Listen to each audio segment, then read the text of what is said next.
Trump Can't Be Allowed to Escape Justice Yet Again by John Cassidy, January 11, 2021.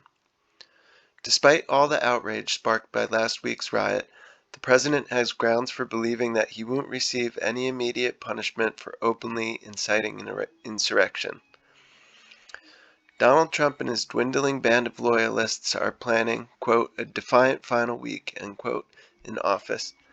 Citing sources familiar with Trump's thinking, Bloomberg News reported on Sunday that between now and January 20th, when Biden takes office, Trump plans to visit the Mexican border, issue more presidential pardons, and try, once more, to introduce some restrictions on big tech companies like Twitter and Facebook, which have kicked him off their platforms in recent days.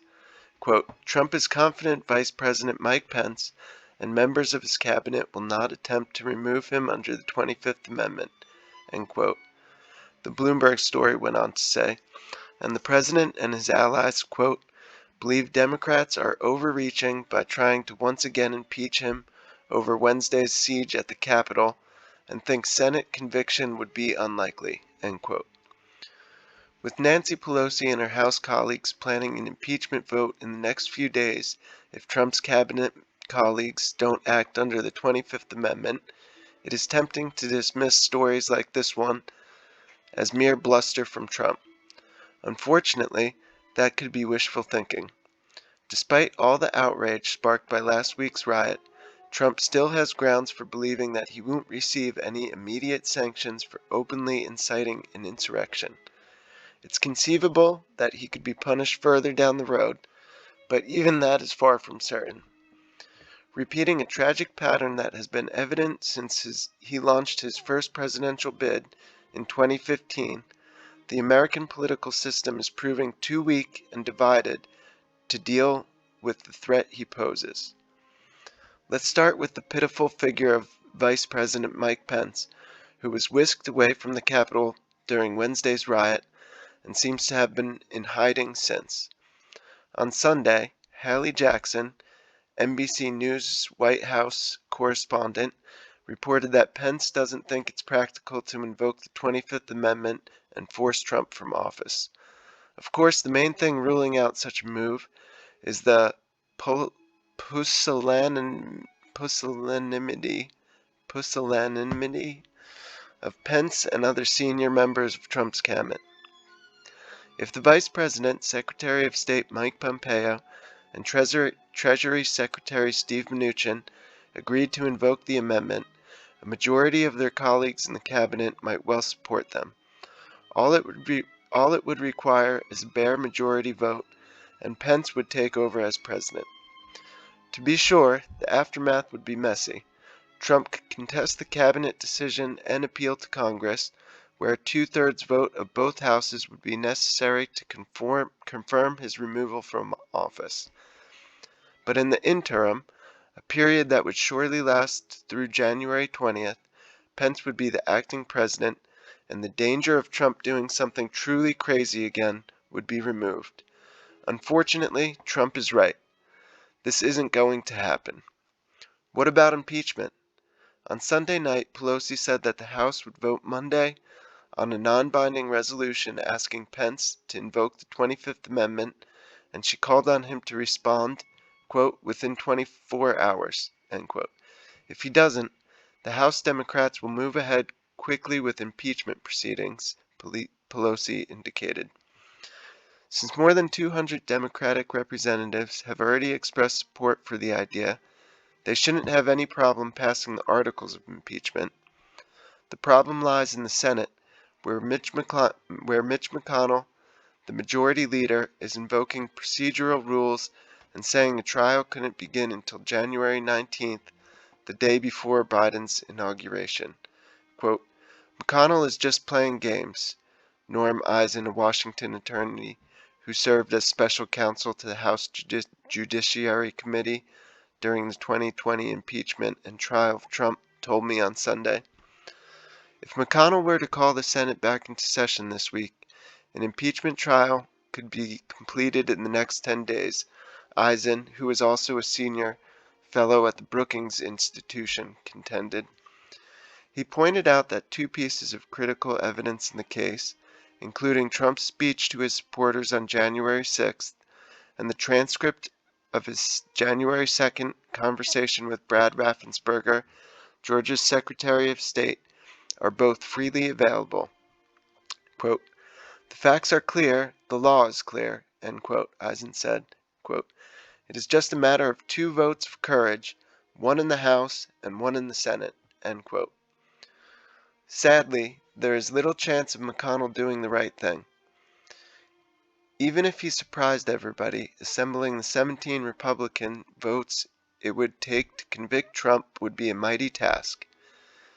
In recent days, the GOP senators Pat Toomey and Lisa Murkowski have called on Trump to resign, but neither of them has said that they would vote to convict the president. On Saturday, Toomey told Fox News that Trump had committed, quote, "impeachable offenses," end quote. On Sunday, appearing on NBC News' Meet the Press, Toomey said that Trump spiraled down into a type of madness last week. But Toomey also said that he didn't think there was time for an impeachment, adding, quote, "I think the best thing would be a resignation," end quote. Since Trump clearly has no intention of resigning, that is a cop-out. And Toomey and Murkowski are two of the most independent-minded GOP senators. Roy Blunt, the second-term senator from Missouri, is more representative of McConnell's Republican caucus. Quote, My view is what the president should do is finish the last 10 days of his presidency," end quote, Blunt told CBS's News Face the Nation on Sunday. Quote, "The president touched the hot stove on Wednesday and is unlikely to touch it again," end quote. Given the Republican Party's continued refusal to take responsibility for Trump, what can be done to bring a dangerous president to book?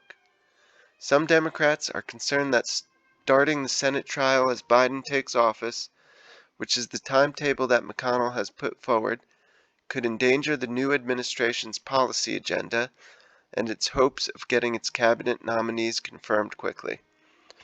One option that Pelosi and her colleagues are exploring is delaying the impeachment trial in the Senate, perhaps for as long as 2 or 3 months. Under this scenario, which Representative James Clyburn, the third-ranking Democrat in the House, laid out on Sunday, the House would pass the article or articles of impeachment this week, but then hold off on passing them along to the Senate. Quote, "Let's give President-elect Biden the 100 days he needs to get his agenda off and running," end quote, Clyburn said, who is a close ally of Biden's, said on Fox News on Sunday. Quote, "And maybe we will send the articles sometime after that," end quote. If the only goal of impeachment is to prevent Trump from running again in 2024, delaying a trial might be a defensible option. The danger is, though, that it might lessen the pressure on Senate Republicans to vote for a conviction.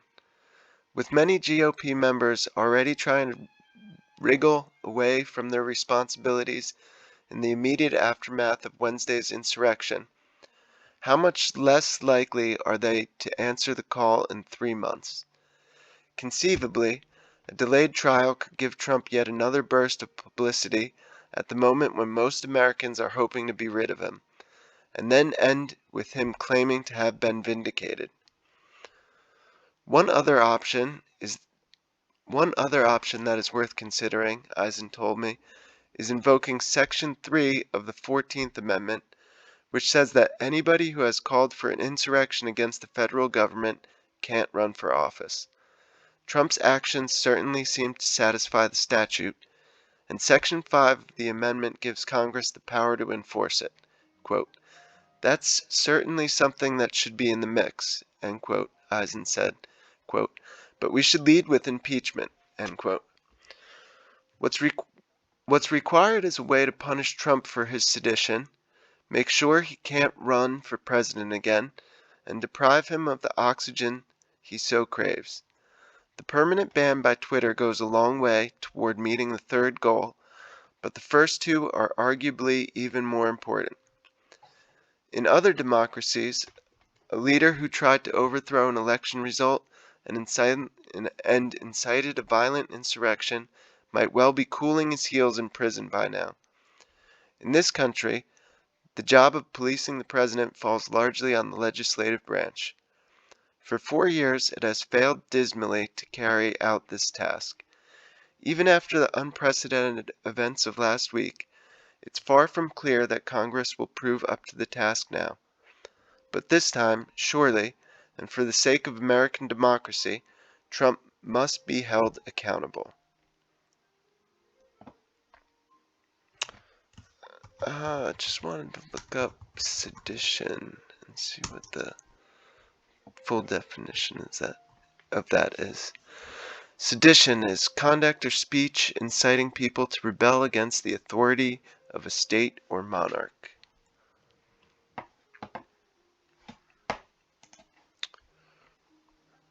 John Cassidy has been a staff writer at The New Yorker since 1995. He also writes a column about politics, economics, and more for NewYorker.com.